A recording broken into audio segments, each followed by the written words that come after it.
Hello बच्चों। तो बच्चों हम पढ़ रहे हैं अपना chapter theoretical distribution. Last lecture के अंदर मैंने आपके साथ डिस्कस करा था बायनोमियल डिस्ट्रीब्यूशन और पॉइजन डिस्ट्रीब्यूशन का फुल कॉन्सेप्ट। तो अब हम थर्ड और लास्ट मेन हेडिंग डालेंगे बच्चों आज रजिस्टर के अंदर, जिसका नाम है नॉर्मल डिस्ट्रीब्यूशन।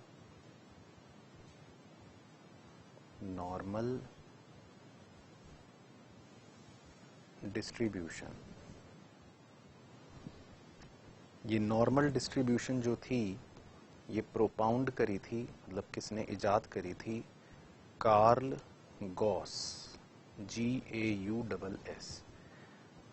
इसीलिए इसका नाम पड़ गया गॉसियन डिस्ट्रीब्यूशन। तो इसे प्यार से गॉसियन डिस्ट्रीब्यूशन भी कहते हैं। तो ये है मेन हेडिंग, नॉर्मल डिस्ट्रीब्यूशन या गॉसियन डिस्ट्रीब्यूशन, ठीक है ना। First point, it is used in continuous variate. Variate मतलब वेरिएबल ही होता है। तो ये हमने बच्चों पढ़ा था स्टार्टिंग के अंदर कि हम नॉर्मल डिस्ट्रीब्यूशन को यूज करते हैं कब? कॉन्टिन्यूअस वेरिएबल के केस में। Second, it is most important and universally accepted. ये सबसे इम्पॉर्टेंट और सारी दुनिया में माने जाने वाली एक तरकीब है, टेक्निक है गॉसियन डिस्ट्रीब्यूशन की। Third, it is unimodal. बस, तो मैं उम्मीद कर रहा हूं आपको याद आया होगा बच्चों। यूनी मॉडल का मतलब है कि इसमें मॉड की सिर्फ एक ही वैल्यू निकलती है। तो बायनोमियल डिस्ट्रीब्यूशन बाय मॉडल भी था, पॉइजन डिस्ट्रीब्यूशन बाय मॉडल भी था, लेकिन नॉर्मल डिस्ट्रीब्यूशन सिर्फ यूनी मॉडल है, यानी मॉड की एक ही वैल्यू निकलेगी। Next, it is biparametric. ये भी हमने पढ़ा था। बाय मतलब टू, पैरामेट्रिक मतलब टू वैल्यूज या टू इसमें पैरामीटर्स होते हैं, तो इसीलिए इसको लिखते हैं it is biparametric. Next, mean is equal to median is equal to mode is equal to mu. Normal distribution के केस में मीन जो है वो बराबर है मीडियन के, बराबर है मोड के, जिसका सिंबल है म्यू। तो मतलब इसमें तीनों बराबर होते हैं। उसके बाद नेक्स्ट, मीन डेविएशन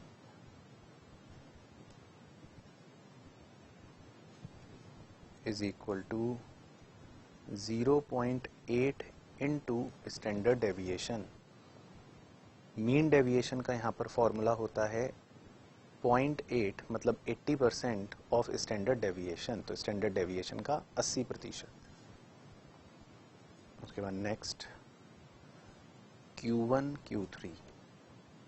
Q1 और Q3 के फॉर्मूले होते हैं म्यू माइनस 0.675 इंटू SD, और Q3 का फॉर्मूला होता है म्यू प्लस 0.675 इंटू SD। तो इसमें नॉर्मल डिस्ट्रीब्यूशन में हम क्वार्टाइल 1 भी निकाल सकते हैं, क्वार्टाइल 3 भी निकाल सकते हैं, जिनके रेस्पेक्टिव फॉर्मूले हैं ये। उसके बाद next, fourth moment about mean. ये स्क्यूनेस का कॉन्सेप्ट है, हालांकि हमें नहीं पढ़ना अपने लिए, लेकिन फिर भी क्योंकि ये टॉपिक का एक भाग है तो मैं सिर्फ सेफ्टी मार्जिन के लिए फॉर्मूला लिखवा रहा हूँ। इसका सिंबल होता है म्यू और नीचे छोटा सा 4। तो म्यू मतलब मीन हो गया और 4 मतलब फोर्थ मोमेंट। तो म्यू 4, तो इसको निकालते हैं 3 इंटू स्टैंडर्ड डेविएशन की होल की पावर 4, या आप ये भी कह सकते हो वेरियांस का स्क्वायर, कुछ भी कह लो। Next, point of inflections, point of inflections mu minus standard deviation, comma mu plus standard deviation. तो बच्चों अभी ज़्यादा चिंता मत करना, अभी जब समझेंगे ना तब आपको मैं पॉइंट ऑफ इन्फ्लेक्शन समझा दूंगा। ये तो चलो डायरेक्ट फार्मूला है, इसकी बात नहीं करेंगे, तो वैसे ही सेफ्टी मार्जिन के लिए लिखा है। Q1 Q3 के डायरेक्ट फार्मूले हैं, मीन डेविएशन का डायरेक्ट फार्मूला है, तो अभी सब हम समझेंगे, अभी तो बहुत सारी बातें इसमें करनी है। उसके बाद नेक्स्ट, मान लो एक x नाम की नॉर्मल डिस्ट्रीब्यूशन है जिसके पैरामीटर्स हैं μ1 कॉमा स्टैंडर्ड डेविएशन 1 का स्क्वायर, और मान लो कोई y नाम की नॉर्मल डिस्ट्रीब्यूशन है जिसके पैरामीटर्स हैं μ2 और स्टैंडर्ड डेविएशन 2 का स्क्वायर। ठीक है, तो x प्लस वाई नाम की नॉर्मल डिस्ट्रीब्यूशन के पैरामीटर्स होंगे μ1 प्लस μ2 कॉमा स्टैंडर्ड डेविएशन 1 का स्क्वायर प्लस स्टैंडर्ड डेविएशन 2 का स्क्वायर। सिंपल। तो ये बेसिक थ्योरेटिकल प्रॉपर्टी है। उसके बाद next, normal distribution is symmetric, ये सिमेट्रिक होता है, एंड बेल शेप्ड, अभी बनाएंगे, डिस्कस करूंगा ना जब सारी बातें तब बताता हूँ। तो ये सिमेट्रिक होता है और बेल शेप्ड होता है। Next, total area under curve is equal to 1, या 1 मतलब 100%। अभी कर्व बनाएंगे बच्चों, उसके नीचे का फुल एरिया होता है 1।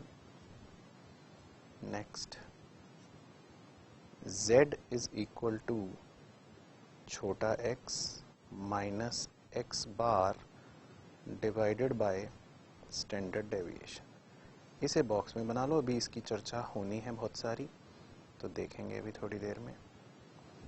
तो z is equal to x minus x bar divided by standard deviation, और इसी के आगे एक स्टार डाल के लिखना f of x, normal distribution में फॉर्मूला होता है। ये फॉर्मूला सिर्फ आपको याद करना है, इसका कोई एप्लीकेशन नहीं है, ठीक है ना। मतलब इसका कोई क्वेश्चन हमें सॉल्व नहीं करना यूजिंग द एप्लीकेशन, बट ये फिर भी नॉर्मल डिस्ट्रीब्यूशन का एक फॉर्मूला है कि how to find f of x, यानी प्रोबेबिलिटी। तो 1 divided by standard deviation into under root of 2 pi into e की पावर, ई तो याद ही आ गया होगा, ई की power minus x minus mu का whole square divided by 2 into standard deviation का स्क्वायर। ये सारा ई की पावर में ही है। तो ये बस नॉर्मल डिस्ट्रीब्यूशन का एक फंक्शनल फॉर्मूला है, लेकिन हमें इसका कोई एप्लीकेशन नहीं करना होता एज सच। चलो ठीक है, तो ये लिख लिया। अब हम अपनी बातें लिखेंगे, थोड़ा सीखेंगे कुछ।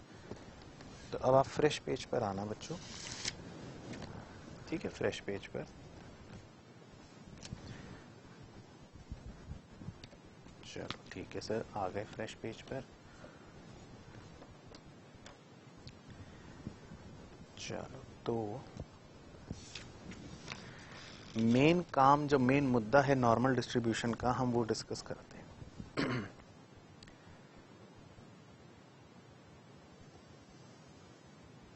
बच्चों मान लो सारी ऑब्जर्वेशन, दुनिया में सारी ऑब्जर्वेशन मतलब जो हम स्टडी कर रहे हैं, अगर मैं सारी ऑब्जर्वेशंस को नंबर लाइन पर लूं तो माइनस इन्फिनिटी से लेकर मान लो बीच में 0 है प्लस इन्फिनिटी तक ही होंगी, इससे ज़्यादा तो कुछ होगा नहीं, है ना, इससे ज़्यादा तो कुछ होगा नहीं। तो जब कार्ल गॉस ने ये कहा कि अगर हम सारे ऑब्जर्वेशंस का एक डिस्ट्रीब्यूशन बना दें, मतलब उनकी एक प्लॉटिंग कर दें, है ना, इस आधार पे, तो एक कर्व बनता है। और वो कर्व पता है ऐसा होता है, मतलब सारे ऑब्जर्वेशंस को प्लॉट कर देते हैं।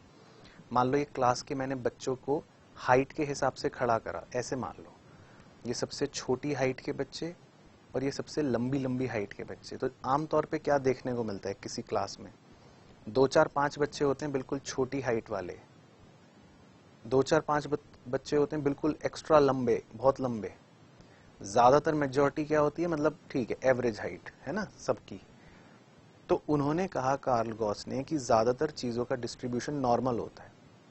तो नॉर्मल डिस्ट्रीब्यूशन पता है कैसे बनता है, मतलब पहले मैं बनाऊंगा बाद में आप बनाना, ऐसे बनता है। इसका मतलब ये कि कुछ होते हैं बिल्कुल एक्सट्रीम लेफ्ट पर, मतलब कुछ बच्चे बहुत ही छोटे हैं, फिर तादाद बढ़ती है, मेजॉरिटी रहती है बीच में, और फिर कुछ होते हैं एक्सट्रीम लंबे। तो इसको नॉर्मल डिस्ट्रीब्यूशन बोलते हैं, ठीक है ना।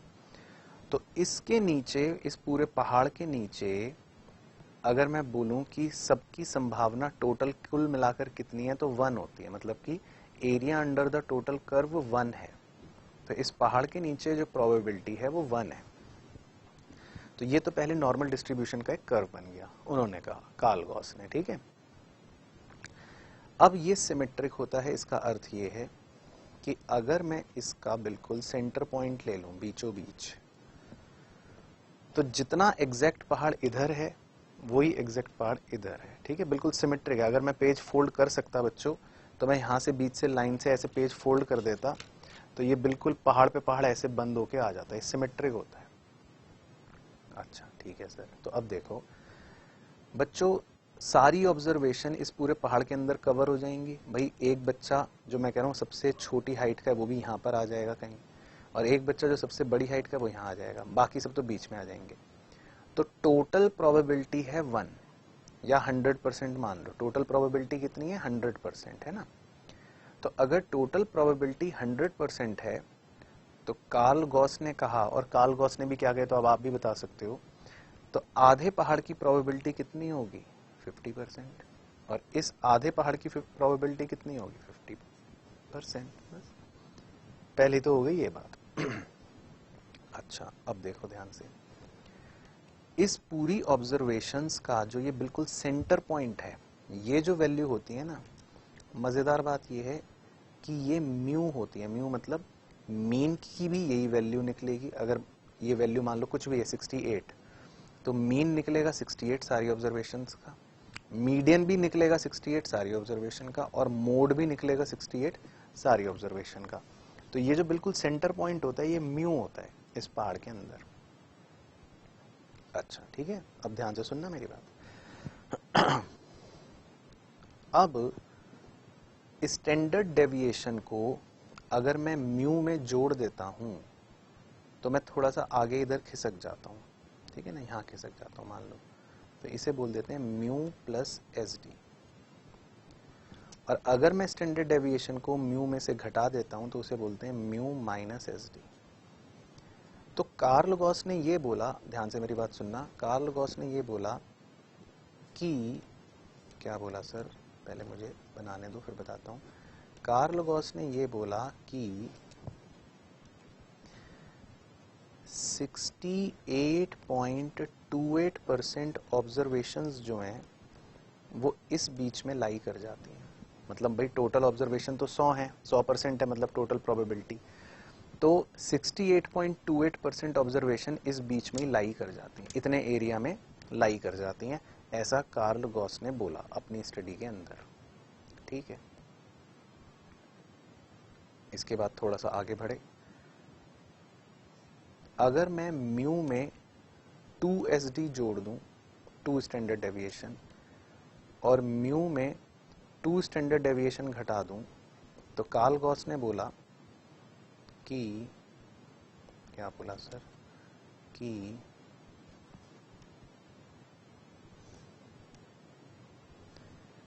95.46% ऑब्जर्वेशंस जो हैं इतने एरिया में लाई कर जाएंगे आप, इतने पहाड़ में, इतने एरिया में। देखो इतने येलो मैंने गैप बना दिया। तो उन्होंने बोला 100 में से 95.46% ऑब्जर्वेशन इतने पहाड़ में, इतने एरिया में लाई कर जाती हैं, उन्होंने बोला।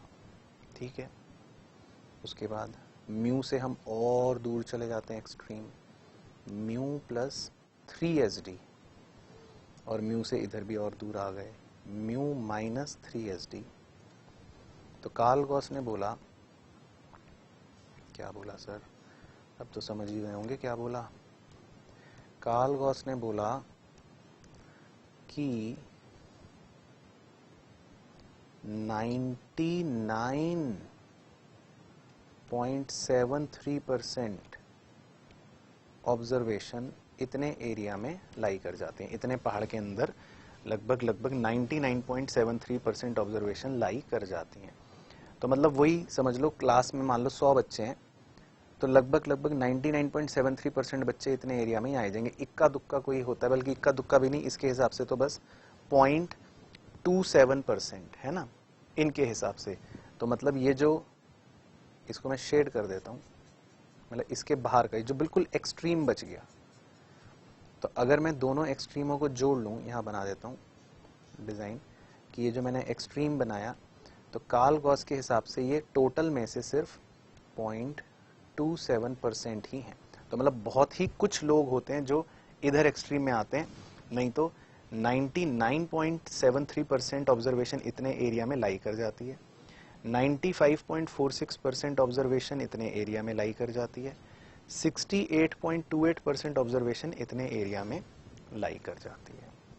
ठीक है ना, क्लियर हो गई बात? चलो ठीक है।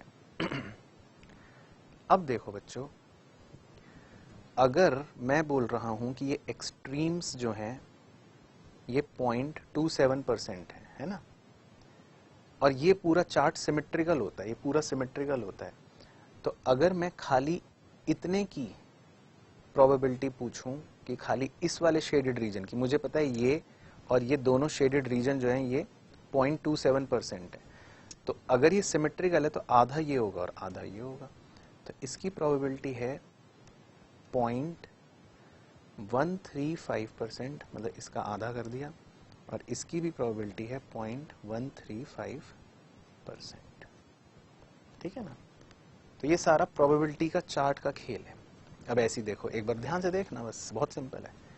मैं कह रहा हूं इतने जो मेरे हाथ हैं, फॉलो करना हाथों को ध्यान से, इतने एरिया में कार्ल गॉस ने कहा कि 68.28% ऑब्जर्वेशन आ जाते हैं, प्रोबेबिलिटी है 68.28%। ठीक है ना, ये प्रोबेबिलिटी है, तो इतने एरिया की 68.28 है, तो इसका मतलब मैं ये बोल सकता हूं कि इतने एरिया की क्या होगी, 34.14% है ना, 34.14%, तो ये इतने एरिया की प्रोबेबिलिटी है, बस क्या दिक्कत है। अब ऐसे ही देखो, अब आप सारे निकाल सकते हो चाहो तो दिमाग लगा के भी, लेकिन हम क्यों दिमाग लगाएं, 95.46, क्योंकि कार्ल गॉस ने खुद ही दिमाग लगा के दे रखा है ना, हम दिमाग क्यों लगाना। 95.46% अगर ऑब्जर्वेशन इसमें लाई कर रही है ना, तो इसका मतलब ये कि पहले तो इसका आधा कर लो, 47 या 47 पॉइंट समथिंग ऑब्जर्वेशन ये होंगी और 47 पॉइंट समथिंग ऑब्जर्वेशन ये होंगी। तो अगर ये 47 समथिंग ये है और उसमें से 34.14 ये है, तो हमें ये पता होता है कि हमारे पास इतनी ऑब्जर्वेशन जो बच रही है, ये ऑब्जर्वेशन है 13.59%। ये स्टैंडर्ड है बच्चों, कार्ल गॉस ने निकाल के दे रखा है, निकाल के भी क्या दे रखा है, आप खुद भी निकालोगे तो यही आएगा 13.59%। और इसी प्रकार से मतलब हमें पता है इसके बीच में 99.73% ऑब्जर्वेशन आती है, तो आप आधा पता लगा लोगे, आधे में से ये दोनों हमें पता है, तो ये बचा हुआ भी कार्ल गॉस ने हमें बता रखा है, तो ये होता है 2.14%। 2.14%, बस। तो ये आप बना लीजिए बच्चों, इसे आपको याद करना है। ओह गॉड, क्या कह रहे हो सर? हाँ, इसे आपको बच्चों याद करना है। ठीक है, तो ये पहाड़ अपना बन गया। तो पहले इतना बना लो। फिर अब हमने एक टर्मिनोलॉजी यूज करी थी जिसका हम अभी क्वेश्चंस में उपयोग करेंगे थोड़ी देर बाद, z है ना, z, जिसका फॉर्मूला है छोटा x minus x bar upon s D, है ना। तो जब क्वेश्चन आएगा तो इसको यूज करेंगे। अब z जो होते हैं वो स्टैंडर्ड्स निकले हुए हैं ऑलरेडी कार्ल गॉस के हिसाब से। म्यू पर, म्यू वाले पॉइंट पर z की वैल्यू होती है 0, ये निकला हुआ है पहले से, आपको दिमाग नहीं लगाना। म्यू प्लस एस डी वाले पॉइंट पर z की वैल्यू होती है 1, यहां पर z की वैल्यू होती है 2, यहां पर z की वैल्यू होती है 3, और इसी तरह इधर z की वैल्यू होती है -1, z की वैल्यू होती है -2, ये निकले हुए हैं, कार्ल गॉस ने निकाल के दे रखा है। z की वैल्यू होती है -3। तो जो z हमारे अभी सवालों में इस्तेमाल हमें करना है, उनकी स्टैंडर्ड वैल्यूज बच्चों यहाँ पर हैं कि म्यू पर z 0 ही होगा, यहाँ पर z 1 होगा, यहाँ 2 होगा, यहाँ 3 होगा, सिमिलरली यहाँ -1 होगा, -2 होगा, -3 होगा। बस 4, 5, 6, 7, 8 हमारे कोर्स में नहीं है, ना हमें पढ़ने, ना कार्ल गॉस ने दिए। तो ये बना लो बच्चों, नॉर्मल डिस्ट्रीब्यूशन का चित्र बना लो, ठीक है ना। अब 2-4 एग्जाम्पल इसके करके मैं आपको सिखा देता हूँ कि भाई क्या होती है कहानी, ठीक है ना। इसके एग्जाम्पल्स बच्चों इंपॉर्टेंट हैं, तो जो जो मैं कराऊंगा वो आप एग्जाम के लिए ज़रूर अच्छे से रिवाइज करना, ठीक है ना। तो वो काफ़ी इंपॉर्टेंट होंगे एग्जाम के लिए, तो वो अच्छे से रिवाइज करना। Example number 1, Q1 is equals to 47.30, Q3 sorry is equal to 52.70। Find, दो चीज़ें निकालनी है, मोड और सेकंड मीन डेविएशन, ठीक है। ये सब नॉर्मल डिस्ट्रीब्यूशन के क्वेश्चन है, तो मैं लिख नहीं रहा, अलग से मेंशन नहीं कर रहा, वो आप समझना, ये सब नॉर्मल के ही क्वेश्चन है, ठीक है ना। चलो, तो बच्चों पहले हम Q1 का फॉर्मूला लिखते हैं। Q1 का फॉर्मूला है mu minus 0.675 into standard deviation, तो वो हमें दे रखा है 47.30, ठीक है ना। उसके बाद Q3 का फॉर्मूला लिखते हैं, पीछे से देखना, वो है म्यू प्लस 0.675 स्टैंडर्ड डेविएशन। बच्चों ये सब ना कार्ल गॉस ने दे रखे हैं स्टैंडर्ड, तो हमें दिमाग नहीं लगाना, मतलब जैसे मैं ऐसे बता रहा हूँ, अगर मैं म्यू प्लस 0.675 एसडी करूँगा तो कहीं यहाँ कहीं आएगा, यहाँ पर, तो ये बनाने की ज़रूरत नहीं है, लेकिन कार्ल गॉस ने दे रखा है कि भाई ये क्वार्टाइल 3 है, यहाँ पर ये क्वार्टाइल 3 है, ऐसी यहाँ पर आ रहा होगा 0.675 स्टडी, वो क्वार्टाइल 1 है, उसने दे रखी है वैल्यू, मतलब उसने स्टैंडर्ड्स दे रखे हैं, तो बस आप तो अपना फॉर्मूला लिखो, ये हो गया।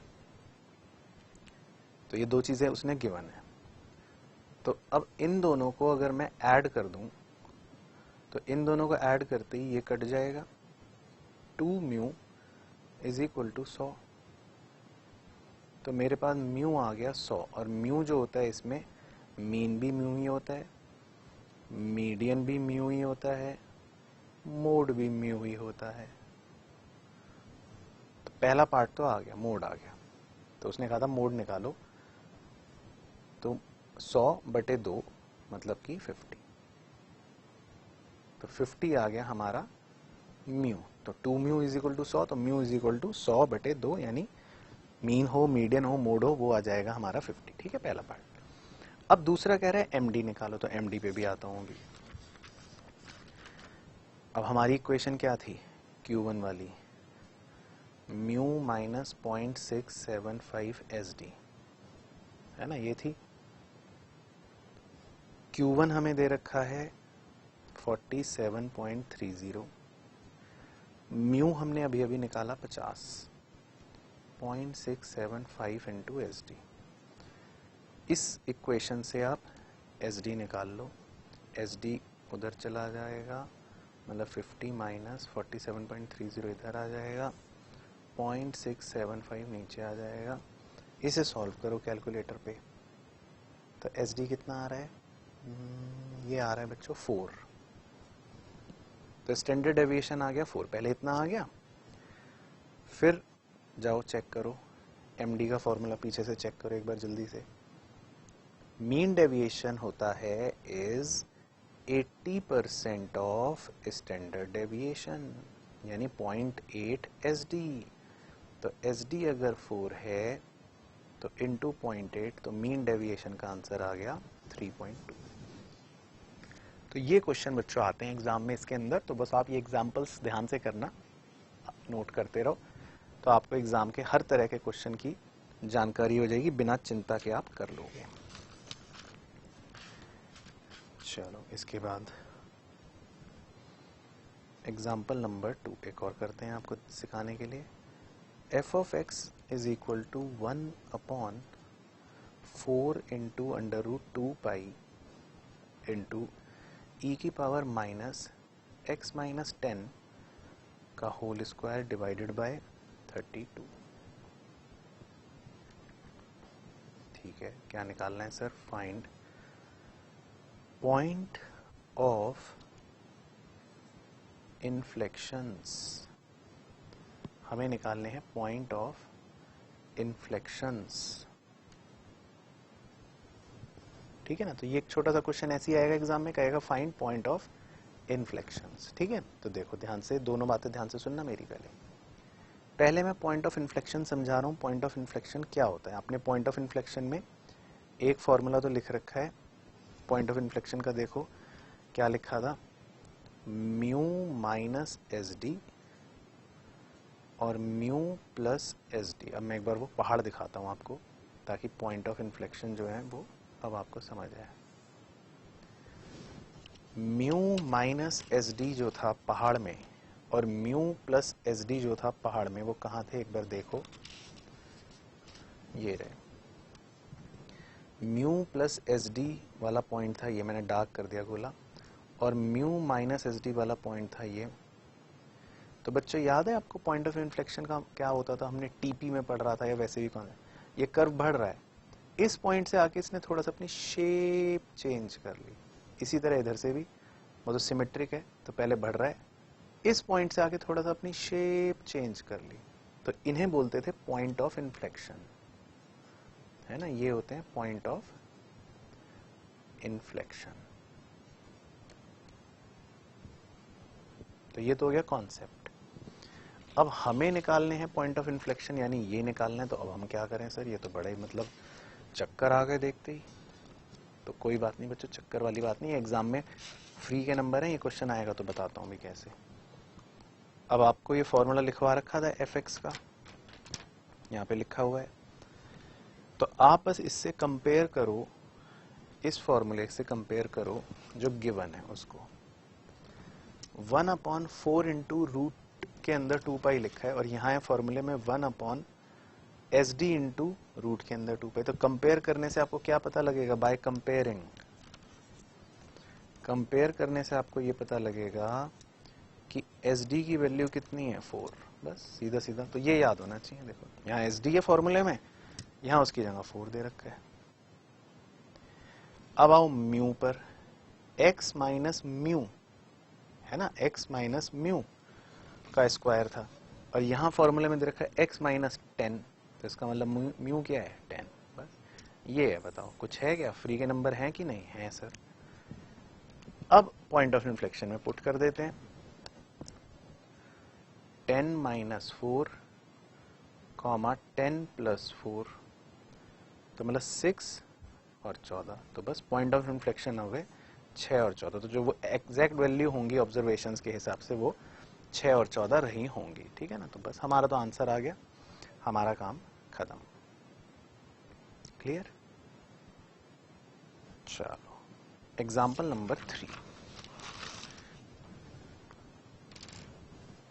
ये एग्जाम्पल बच्चों थोड़ा सा बेस है। x bar is equals to 50, SD is equals to 10, find probability x greater equal to 60। ठीक है, ये है question. x bar is equal to 50, SD is equal to 10, find probability x greater equal to 60। ठीक है, तो ध्यान से मेरे साथ देखना बच्चों, हमें हमेशा सबसे पहले z निकालना पड़ता है। ठीक है सर, क्या निकालना पड़ता है, एक बार दोबारा बोलो। z सबसे पहले सर z निकालना पड़ता है। z का फॉर्मूला है x minus x bar upon s D. x छोटा x मतलब जो हम वैल्यू फाइंड आउट कर रहे हैं जिस प्रोबेबिलिटी की, तो x की जगह तो आप 60 पुट कर दोगे, माइनस एक्स बार है 50, एस डी है 10, तो 10 अपॉन 10, तो z की वैल्यू क्या आ गई, 1 आ गई। ठीक है, अब वो ये पूछ रहा है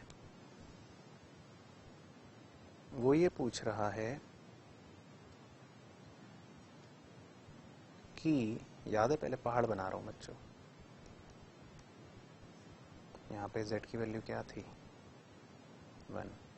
वो ये पूछ रहा है कि इस बात की प्रोबेबिलिटी बताओ कि x की वैल्यू ग्रेटर इक्वल टू 60, मतलब 60 या उससे ज्यादा होगी। और जब आपने 60 को यहाँ पर पुट करा, x की जगह 60 रखा, तो वैल्यू 1 निकल रही है। तो वैल्यू 1 का मतलब है z की वैल्यू 1 निकल रही है। इसका मतलब जो वो प्रोबेबिलिटी पूछ रहा है x 60 की, तो x की वैल्यू 60 पुट करने पर z 1 निकल रहा है। तो इनडायरेक्टली वो यहाँ की प्रोबेबिलिटी पूछ रहा है कि बताओ 60 से ज्यादा की प्रोबेबिलिटी क्या है। तो मतलब वो आपसे इतने पहाड़ की प्रोबेबिलिटी पूछ रहा है, इतने पहाड़ की, तो हमें उतने पहाड़ की प्रोबेबिलिटी निकालनी है। समझ गए, ये है क्वेश्चन। तो वो ये पूछ रहा है कि 60 से या उससे ज्यादा होने की प्रोबेबिलिटी क्या है। तो 60 से ज्यादा कौन सा एरिया होगा, इधर का। तो इसका मतलब वो आपसे इतने पहाड़ की प्रोबेबिलिटी पूछ रहा है। तो अब देखो बच्चों, हमें पता है कि आधे पहाड़ की प्रोबेबिलिटी है 50%। बोलो हाँ। हाँ सर। हमें पता है कि इतने पहाड़ की प्रोबेबिलिटी हमने लिखी थी, देख लो कार्ल गॉस ने लिखवाई थी, 34.14%। बोलो हाँ। हाँ, तो अगर इतने पहाड़ की प्रोबेबिलिटी है 50% और इतने पहाड़ की प्रोबेबिलिटी है 34.14%, वो गिवन है बच्चों, ये सब कार्ल गॉस की वैल्यू है, मैं अपने मन से नहीं लाया। तो इतने शेडेड पहाड़ की प्रोबेबिलिटी क्या होगी, वो हमारा आंसर है। तो हमारा आंसर आ जाएगा, वो तुम निकाल ही लोगे, 15.86%। तो ये है हमारा आंसर। ठीक है ना, तो ये आप लिख लो बच्चे, हमारा आंसर है 15.86%। ठीक है, क्लियर हो गया पॉइंट। तो ऐसे हमें पहाड़ का यूज करना होता है, ऐसे हमें प्रोबेबिलिटी निकालनी पड़ती है इसके अंदर। ठीक है ना, चलो एक और एग्जांपल करते हैं। Example number 4। x bar is equals to 20, SD is equals to 4, find probability कि x greater than 16 but less than 28। Find probability कि x ग्रेटर देन 16, 16 से बड़ा हो और 28 से छोटा हो।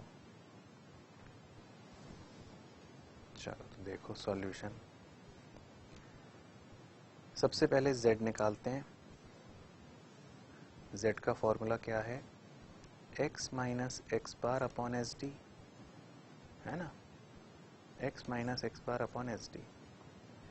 अब वो ये कह रहा है कि प्रोबेबिलिटी निकालो कि हमारी वैल्यू 16 से ज़्यादा हो। तो एक बार तो x, छोटे वाले x की जगह 16 ले लो, minus x bar upon s d, तो कितना आएगा -4/4 -1। ठीक है, तो कह रहा है 16 से ज़्यादा हो और 28 से कम हो। तो अगली बार छोटे x की वैल्यू ले लो 28 minus x bar upon s d, तो 8/4, तो कितना आएगा z 2। तो क्वेश्चन को समझने का प्रयास करेंगे अब मेरे साथ। यहाँ पे है z0, यहाँ पे है 1, यहाँ पे है 2, यहाँ पे है 3, यहाँ पे है z-1, यहाँ पे है z-2, यहाँ पे है z-3, है ना। तो अब वो ये कह रहा है जब मैंने 16 पुट करा, तो z आ रहा है -1, तो इसका मतलब 16 जो वैल्यू है वो ये है जहाँ पे z -1 है। और जब मैंने 28 पुट करा तो z आ रहा है 2, तो इसका मतलब 28 जो है वो ये ऑब्जर्वेशन है। तो वो ये कह रहा है कि हमारा प्रोबेबिलिटी बताओ कि 16 से तो ज़्यादा हो, लेकिन 28 से कम हो। तो इसका मतलब ध्यान से देखना, वो इतने पहाड़ की प्रोबेबिलिटी पूछ रहा है, जो मैंने शेड कर दिया। अगर आप समझ पाए हो मेरी बात को ध्यान से तो इसका मतलब वो इतने पहाड़ की प्रोबेबिलिटी पूछ रहा है। ठीक है ना। तो अब हम निकाल सकते हैं क्या, देखते हैं एक बार।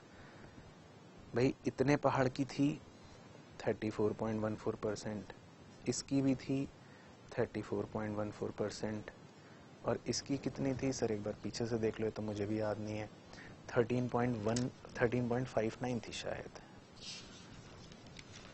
हाँ 13.59%।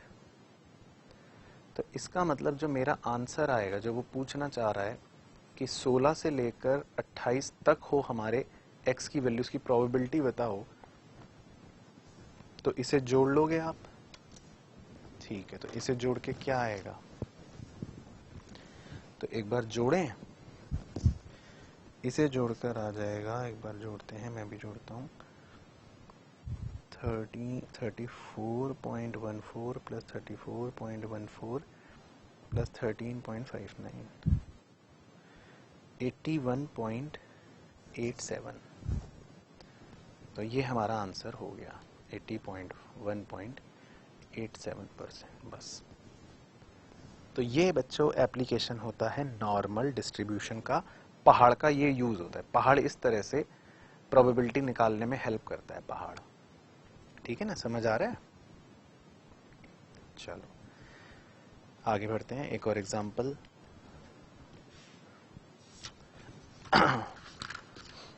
Example number 5। इसमें आप हेडिंग डाल लेना, ये है कंडीशनल प्रोबेबिलिटी का कॉन्सेप्ट। इसका भी क्वेश्चन एग्जाम में पूछता है, तो लिखो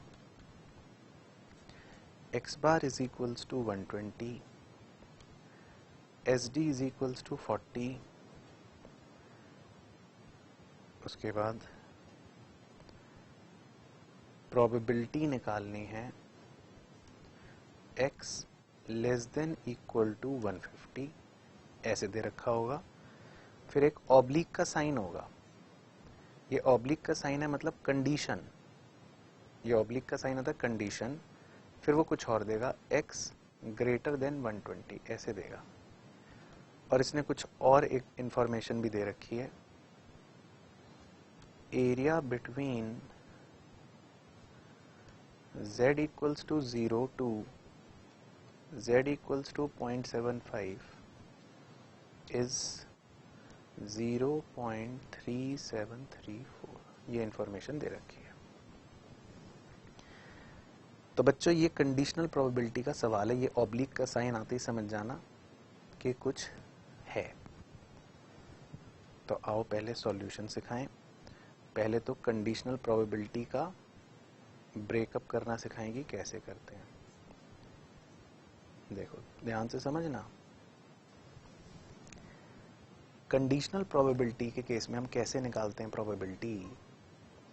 वो कह रहे हैं x की वैल्यू 150 से कम हो, है ना, मतलब या तो बराबर हो या कम हो, और कंडीशन है x की वैल्यू 120 से ज़्यादा हो। तो पहले हमें न्यूमरेटर बनाना पड़ता है। न्यूमरेटर जो होता है वो होता है प्रोबेबिलिटी। इसको समझ के, इसको समझो, हम कह रहे हैं 150 से कम हो और 120 से ज़्यादा हो। तो मैं इसको पता है कैसे लिखूंगा, ऐसे लिख लूँगा कि 120 से ज़्यादा है x लेकिन 150 या उससे कम है। तो कंडीशनल प्रोबेबिलिटी को पहले आपको समझ के उसका न्यूमरेटर बनाना पड़ता है, फिर डिनोमिनेटर में जो कंडीशन होती है वही एज इट इज लिख लेते हैं। तो probability of x greater then 120। तो this form, this question will become now this. अब ये सॉल्व करना है हमें, तो वो शक्ल में देगा ऐसे, एग्जाम में देगा ऐसे, लेकिन आप उसको ऐसे कन्वर्ट करोगे। तो अब हमें ये सॉल्व करना है, तो पहले ऊपर का पोर्शन करूंगा, फिर नीचे का पोर्शन करूंगा, फिर आंसर आएगा। चलो, तो मैं 2 पार्ट्स में इसको सॉल्व करूंगा, फिर आंसर निकालेंगे। तो पहले मैं न्यूमरेटर सॉल्व कर रहा हूं, यानी मैं प्रोबेबिलिटी निकालूंगा 120 से ज़्यादा और 150 से कम। तो पहले मैं z निकालता हूं।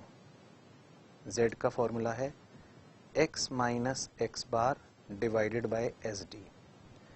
तो x की जगह पहले 120 पुट करो। तो x की जगह जब आप 120 पुट करोगे, x minus x bar divided by S D, 120 minus 120 0 divided by S D 40, तो z 0 आ गया। तो 120 का मतलब है 0, और फिर 150 पुट करोगे, ये ओरली कर लें ऐसे ही।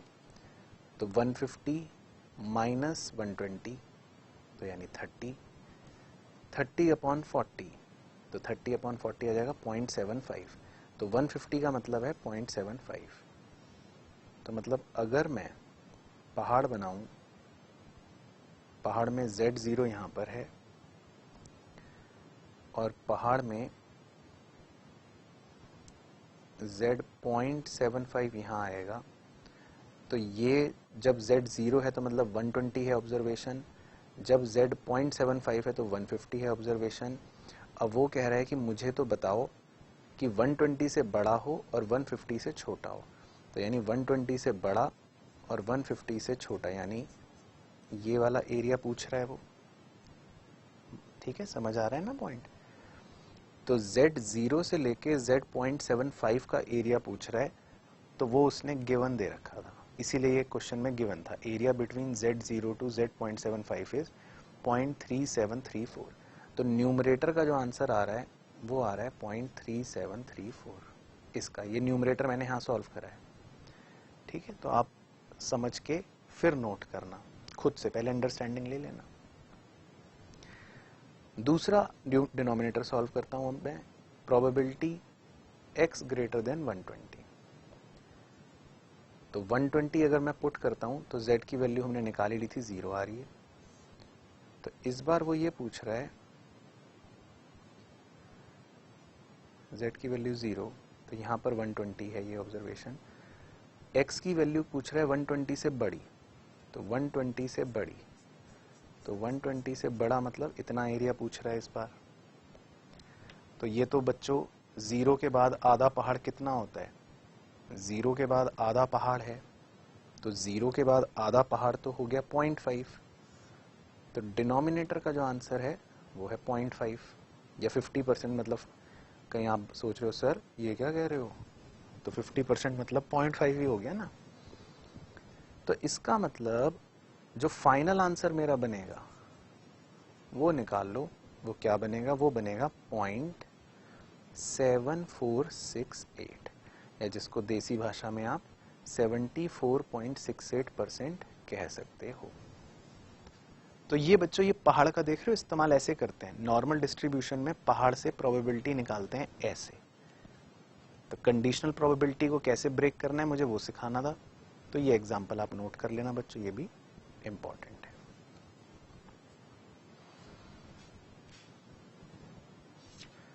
फिर इसके बाद बस एक स्टार पॉइंट लिखना है, फिर हमारा कॉन्सेप्ट खत्म। पहले स्टार पॉइंट समझा देता हूं। स्टार पॉइंट ये है बच्चों कि जो नॉर्मल कर्व्स होते हैं, जब हम इसमें किसी भी पॉइंट से, मान लो जब हम देख रहे होते हैं एरिया और क्वेश्चन में कुछ ना बोले, मतलब ये एक थ्योरेटिकल पॉइंट है, तो नॉर्मल कर्व माना यह जाता है कि हम एरिया हमेशा देखते हैं टुवर्ड्स लेफ्ट साइड में बाय डिफॉल्ट, ये ध्यान रखना है। मतलब कार्ल गॉस ने कहा कि जैसे कई बार हमें कुछ नहीं पता, ये नहीं देता कि ग्रेटर है या लेस देन देखना है, कहाँ देखना है ये नहीं बताता, तो बाय डिफॉल्ट हमेशा हम पॉइंट से लेफ्ट का एरिया देखेंगे। तो अगर वो यहाँ खड़ा है तो हम इसका मतलब ये देखना चाह रहे हैं, यहाँ खड़ा है तो इसका मतलब ये देखना चाह रहे हैं, यहाँ खड़ा है तो समझ गए ना, मतलब इसका मतलब इतना पहाड़ का एरिया देखना चाह रहे हैं। तो जब भी बस ये लिख लो कि मतलब बाय डिफॉल्ट या if nothing is mentioned then it is considered कि area is to be taken towards left. तो नॉर्मल डिस्ट्रीब्यूशन में हम एरिया जो देखते हैं वो लेफ्ट तरफ, बाईं तरफ देखते हैं, ये वो कहना चाहता है कार्ल गॉस। चलो तो बच्चों कॉन्सेप्ट्स हमारे कंप्लीट हो गए, बस इनको अच्छे से रिवाइज करना। बाकी नेक्स्ट लेक्चर में मैं आपके साथ इसके क्वेश्चंस डिस्कस करूंगा, तो बस आप अच्छे से इसको एक बार रिवाइज कर लेना।